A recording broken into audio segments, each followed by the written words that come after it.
It's pretty clear as we look at what Jesus has told us that greed is just not compatible with the kingdom of heaven. But why is that? Stay tuned from the desk and find out.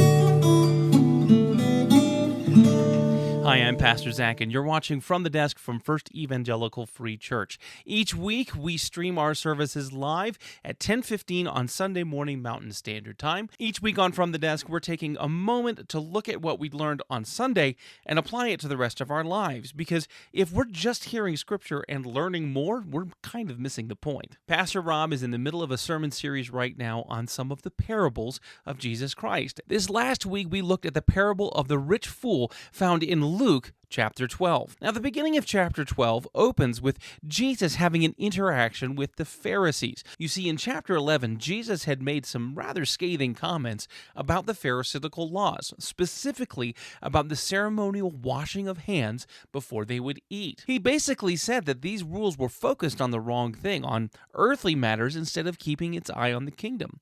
When we get to chapter 12, the Pharisees are plotting against Jesus, wanting to bring him down, wanting to trip him up by one of the things that he might say. So right there in chapter 12, verse 1, it says, "In the meantime, people gathered around Jesus, and he began to teach." He says, don't fear the Pharisees, but instead fear God. While the Pharisees and the other leaders of the day might hurt them on a temporal level, God had their eternal destiny in hand. His rules were the big ones. He goes on, beginning in verse 8, to even say, you need to look to the Son of Man. He's talking about himself. You should fear me more than you should fear the Pharisees. In the middle of this whole speech, where he's trying to get their focus away from earthly matters and onto the eternal, some guy chirps up and say, "Hey, Jesus, tell my brother to split the inheritance with me." If you've ever been teaching your own kids and one of them has clearly not been paying attention, there's a little bit of eye rolling that might happen. And I can only imagine Jesus' frustration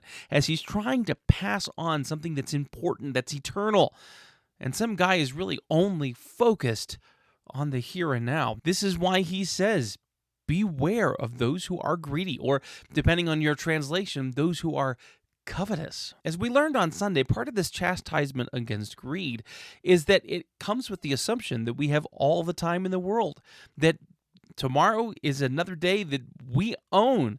Little did the man in the parable understand that his death was upon him that very night. Even as he was making plans for his prosperity, he was going to lose everything. Immediately following this parable, Jesus turns to his disciples and says, I feed the birds who are cheap and not worth a lot.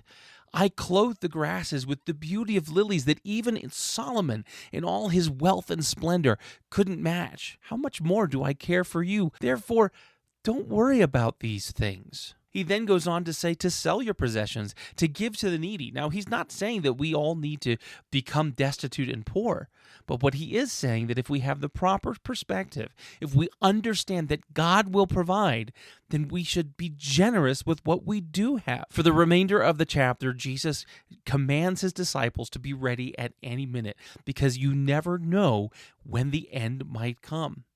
So what is greed? Why is greed so incompatible with kingdom living? It could be boiled down to this.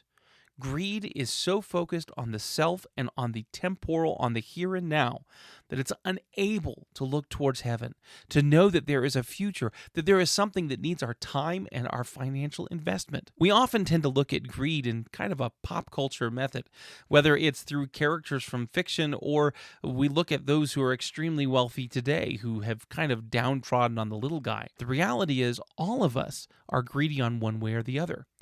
We can be covetous ourselves anytime we're so focused on what we want here, now, today, or in the next coming days that we forget to keep our perspective on heaven. So that's my challenge for you. You don't need to sell all that you have and give to the poor, but what areas of your life have you not had a kingdom focus?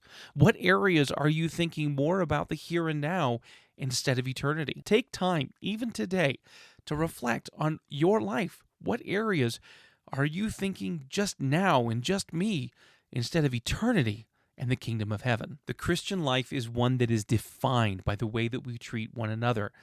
As the old song says, they'll know we're Christians by our love for one another. You read John and how much we're commanded to love one another as Christ loved us sacrificially. You can be sure that the person who asked Jesus that question was only thinking of one person, and it wasn't his brother. Tim Keller, in his book about idols, reminds us that anything that we look to give us joy other than God has the potential, if not the reality, of becoming an idol. What idols are in your life are keeping you from worshiping God, from serving Him, from giving of your time and resources in a way that He's called you to? These are some of the things that you should be pondering as you look at the parable of the rich fool. Make sure you stay tuned to this channel if you are not able to join us on Sunday morning so that you can hear the next entrance in this sermon series on the parables of Jesus. And you can be sure we'll talk about it right here on From the Desk. Make sure you've liked and subscribed so you don't miss when the video gets dropped.